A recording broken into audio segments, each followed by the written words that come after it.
ক্রমশ ফুরিয়ে যাচ্ছে এই পৃথিবীর, সূর্য চন্দ্র সব কিছুর। আসলে পৃথিবীর সব প্রাণীর টিকে থাকা নির্ভর করে প্রত্যক্ষভাবে সূর্যের ওপর। সম্প্রতি ইউরোপিয়ান স্পেস এজেন্সি তাদের গবেষণায় যা জানতে পেরেছেন তা ভয়ঙ্কর। গবেষণায় তারা জেনেছেন সূর্য এখন মাঝবয়সী। এখন তার বয়স 457 কোটি। এরপরে কি? হ্যাঁ, এরপরে আসছে ভয়ঙ্কর দিন। আসলে সূর্য তার কেন্দ্রের হাইড্রোজেন বলয়ে হিলিয়াম মিশ্রণ করছে, যা পারমাণবিক ফিউশন নামে পরিচিত। বলা হয়েছে এটি ক্রমাগত উত্তপ্ত হতে থাকবে।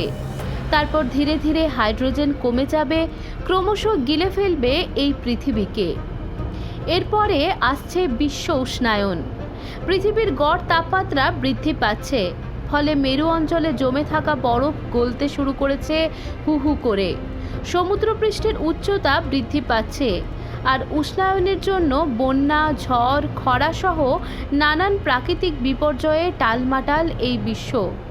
৩৫ বছর আগে সতর্ক বাণী শুনিয়েছিলেন মার্কিন যুক্তরাষ্ট্রের গবেষক জেমস হানসেন।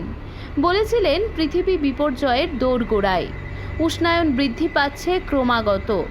2020 সাল থেকে 2050 সালের মধ্যে উষ্ণায়ন বাড়বে আরও দ্বিগুণ। শুনিনি আমরা, এখনও শুনছি না। হ্যাঁ, ধ্বংস হতে চলেছে পৃথিবী, আমাদের জীবন, পশু পাখি সব কিছু। ধেয়ে আসছে বিপর্যয় বিশ্বজুড়ে। কালের অন্তরালে তলিয়ে যাচ্ছে এই পৃথিবী একটু একটু করে।